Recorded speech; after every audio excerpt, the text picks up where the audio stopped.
हमारे दोनों नौजवान विधायक रामू गावड़िया जी, मुकेश बाकर जी, हमारे महेंद्र चौधरी साहब, मनोज मेघवाल जी, जिलाध्यक्ष जी और तमाम नेता जितने भी बैठे हैं, प्रभारी प्रदेश कांग्रेस कमेटी के हमारे गजेंद्र सांखला जी, चेतन डूडी जी, तमाम लोग जितने भी पधारे उनको सबको साथ लेते हुए सबसे पहले तो मैं आप सबका इस कार्यक्रम में पधारने पे स्वागत करता हूं, अभिनंदन करता हूं। आपने मौका दिया मुझे अपनी बात रखने का, इसके लिए भी आपका बहुत बहुत आभार।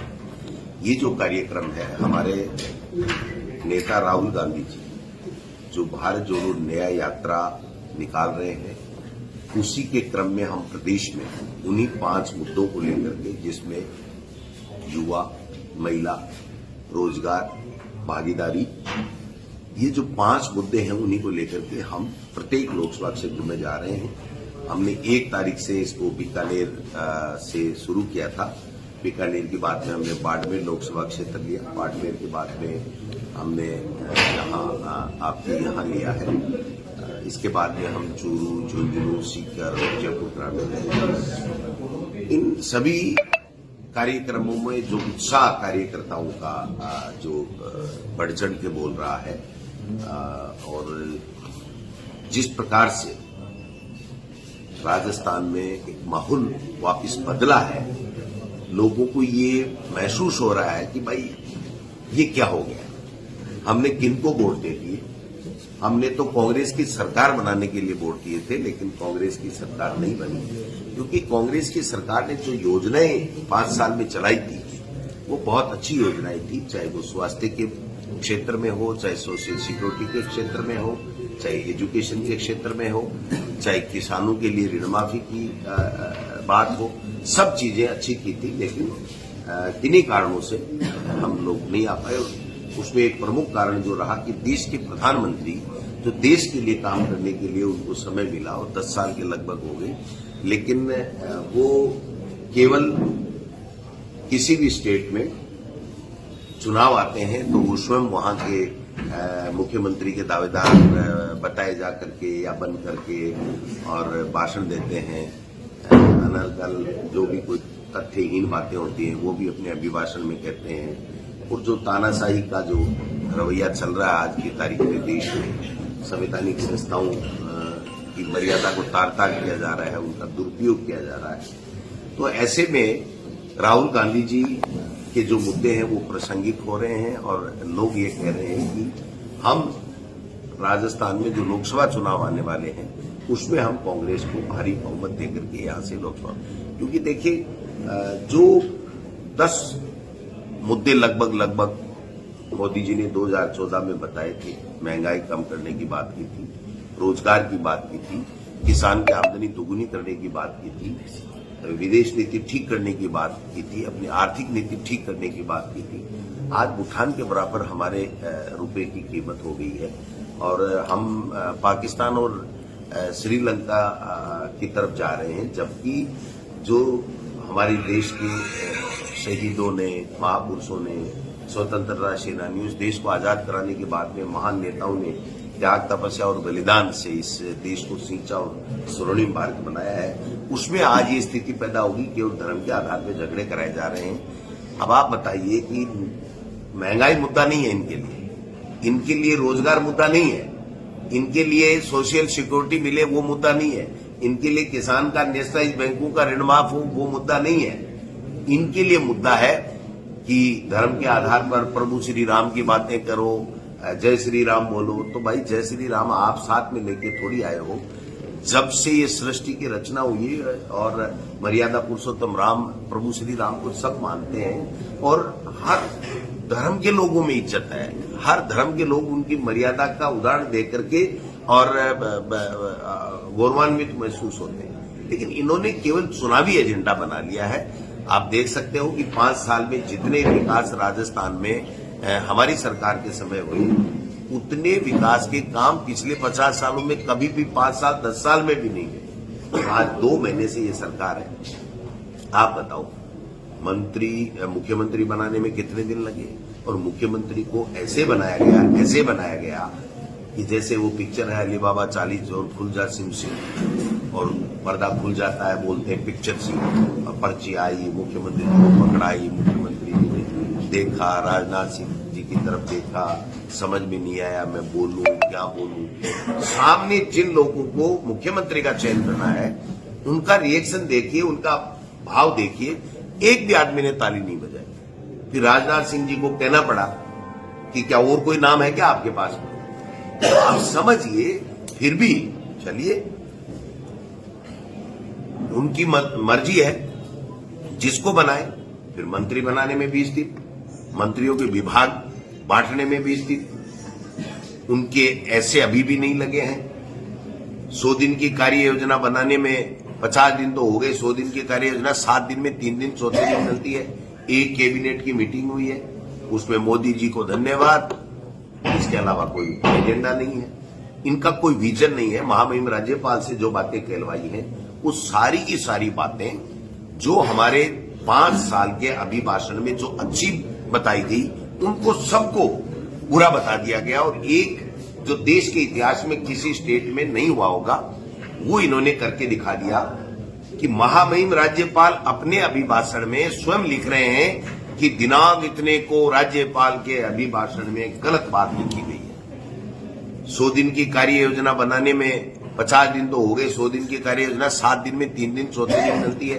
एक कैबिनेट की मीटिंग हुई है, उसमें मोदी जी को धन्यवाद, इसके अलावा कोई एजेंडा नहीं है, इनका कोई विजन नहीं है। महामहिम राज्यपाल से जो बातें कहलवाई हैं वो सारी की सारी बातें जो हमारे 5 साल के अभिभाषण में जो अच्छी बताई गई उनको सबको बुरा बता दिया गया, और एक जो देश के इतिहास में किसी स्टेट में नहीं हुआ होगा वो इन्होंने करके दिखा दिया कि महामहिम राज्यपाल अपने अभिभाषण में स्वयं लिख रहे हैं कि दिनांक इतने को राज्यपाल के अभिभाषण में गलत बात लिखी गई है। ये कोई बीजेपी का थोड़ी होता है, राज्यपाल संवैधानिक पोस्ट होती है, हर संवैधानिक पोस्ट की गरिमा गिराने का काम कर रहे हैं। कल मैं पढ़ रहा था किसी अखबार में, चैनल में, कि मार्गरेट अलवा जी बहुत वरिष्ठ नेता है, हमारे यहाँ राजस्थान में भी राज्यपाल रही, वो कह रही ये तो बीजेपी के दफ्तर बन गए, राज्यपाल भवन तो बीजेपी के दफ्तर बन गए, तो संवैधानिक संस्थाएं रह कहां गई? आज ईडी, इनकम टैक्स, आप बताइए 6590 के लगभग मुकदमे ईडी में दर्ज है, उसमें से 70% जो ये एनडीए अलायंस है उनके अंदर जो नेता है उनके खिलाफ है, उनके एक के नोटिस नहीं जा रहा, और हमारा कोई भी दिखता दल का कोई भी नेता है उसके ईडी इनकम टैक्स फेंक दो, होना जाना कुछ नहीं, और डरा दो, धमका दो, और एक माहौल बना दो, परसेप्शन बना दो, ये तो सब गड़बड़ है, ये तो सब चोर हैं। ये आप बताइए, लालू यादव जी कब मुख्यमंत्री हटे थे और मुख्यमंत्री रहे या रेल मंत्री कब रहे थे, तब की वो कागज अभी भी उन्होंने सुरक्षित रख रखे हैं और बता रहे हैं, कभी नोटिस दिला रहे हैं, कभी। आज मैंने एक अखबार में एक कार्टून बहुत शानदार पढ़ा, मैं आपको कहना चाहूंगा। उसमें लिख रखा था कि एक बाबा पूछ रहा है, एक साइकिल वाला इतने कागज लेके जा रहा है कि कौन सा अखबार है, मुझे भी दे दीजिए। तो वो कह रहे हैं कि अखबार नहीं है, मुझे ठेका मिल गया, ईडी और इनकम टैक्स के नोटिस बांटने का ठेका मिल गया, इसलिए इतने कागज लेकर के, और मेरे को जॉब मिल गया। तो ये जो स्थितियां हैं ये देश के लिए खतरनाक है। ये हम लोगों को एक तरीके से संवाद करके, चर्चा करके, हम नेताओं से बात कर रहे हैं, कार्यकर्ताओं से बात कर रहे हैं, और जनता इसको अप्रिशिएट भी कर रही है, और जनता ये कह रही है कि हाँ, अब की बार लोकसभा में हम चेंज करेंगे और बहुत अच्छे बहुमत के साथ में कांग्रेस को आ जाएंगे। आदरणीय टीकाराम जूली साहब ने जिस प्रकार से विधानसभा में नेता प्रतिपक्ष ने धोने का काम किया है सत्ता पक्ष को, इनके पास एक जवाब नहीं था। इनके 1 घंटे 5 मिनट के भाषण में वो एक बार नहीं टोक सके, इससे बड़ी क्या शर्म की बात होगी उनके लिए। और मुख्यमंत्री जी 2 घंटे 12 मिनट तक बोले, क्या बोले किसी के समझ में ही नहीं आया। चौपड़ पे भाषण दे रहे हैं, मोदी जी ये कर रहे हैं, मोदी जी ये कर रहे हैं, आप क्या कर रहे हो महाराज, आपको मुख्यमंत्री बनाया है तो आपका अपना विजन बताओ। हमारी बातें सब घोटाले हो गए, सब जांचें करा देंगे, मना कौन कर रहा है, हाथ कौन पकड़ रहा है, कलम कौन पकड़ रहा है? तुम्हारे ताबे तुम्हारी ब्यूरोक्रेसी नहीं आ रही है, तुम्हारा अधिकारी तुम्हारी नहीं मान रहे हैं, तुम्हारे कहने से अधिकारी काम नहीं कर रहे हैं, तुम्हारे कहने से तुम्हारी प्रदेश की सरकार के लिए, लोगों के लिए जो काम करना, उसकी कार्य योजना आपसे नहीं बन पा रही है और आप लांछन पे लांछन लगाए जा रहे हो। किसने मना किया इनको जांच कराने के लिए? किसी की भी जांच कराएं। कौन? अब कह रहे हैं सीबीआई को हमने फ्री कर दिया, तो सीबीआई को फ्री कर दिया तो आ जाए सीबीआई, फिर ये नागौर रहा, ये सीकर रहा, झुंझुनू रहा, अलवर रहा, जहां मर जाए, जहां घूमे मर जाए, जिस मुकदमे को ले मर जाए, जिसके घर में घुसे मर जाए, जिसको नोटिस दे, मना कौन कर रहा है? इसलिए मैं ये कहना चाहता हूं कि देश के लोकतंत्र को बचाने के लिए कांग्रेस पार्टी और कांग्रेस पार्टी के नेता राहुल गांधी जी जो भारत जोड़ो न्याय यात्रा कर रहे हैं, हम सब एकजुटता के साथ में संविधान को बचाने के लिए, देश के लोकतंत्र को बचाने के लिए और राजस्थान में कैसे भाईचारा कायम रहे, कैसे संविधान के मुताबिक काम होते रहे, इस बात के लिए हम लोग ये जो है वो कार्यक्रम वगैरह कर रहे हैं और लोग वो बहुत इसको अप्रिशिएट कर रहे हैं। लोग कह रहे हैं कि आप चल जाएगा और लोकसभा में बीजेपी हारेगी। सर, लोकसभा चुनाव में कांग्रेस का टिकट देने का क्या क्राइटेरिया रहेगा, किस तरह के मापदंड बनाए गए हैं? हमारी पार्टी आइडियोलॉजी में विश्वास करे, जनता के बीच में रहने वाला हो, जनता उसको चाहती हो और जीतने वाला हो और जीत करके निडरता के साथ में इनके खिलाफ आवाज उठाने वाला हो। ये भी जरूरी है। अगर हम में से कोई जीत गया और जीत करके दुबक के बैठ गया तो ऐसे आदमी को टिकट देने की जरूरत नहीं। हम उस पर विचार करेंगे कि वास्तव में इनके खिलाफ बोलना, अगर देश की आजादी के समय अंग्रेजों के खिलाफ इस तरीके से चुप रह जाते तो आप बताइए क्या देश आजाद हो जाता? तो इसलिए इनके निडरता के साथ में इनके सामने बोलने वाला हो, हमारी आइडियोलॉजी का हो, जनता का चहेता हो, जनता के बीच में रहकर के उनके सुख दुख में भागीदार बनने वाला हो, उस व्यक्ति को हम टिकट दें। एक सवाल कांग्रेस के कार्यकर्ताओं के जहन में भी है कि क्या जो विधायक जीते हुए हैं या जो चुनाव विधानसभा का हार गए थे वो भी दावेदारी पेश कर सकते, क्या उन्हें भी टिकट मिलेगी क्या? देखिए, दावेदारी तो कोई भी कर सकता है और दावेदारी की आवश्यकता नहीं है। पार्टी खुद देख रही है कि कौन व्यक्ति जनता के बीच में रहकर के लोकसभा में, पूरे लोकसभा क्षेत्र में अपना प्रभाव रखता है और कौन कांग्रेस को एकजुट रखते हुए, साथ लेते हुए जीत सकता है, उसके बारे में हम लोग विचार कर रहे हैं।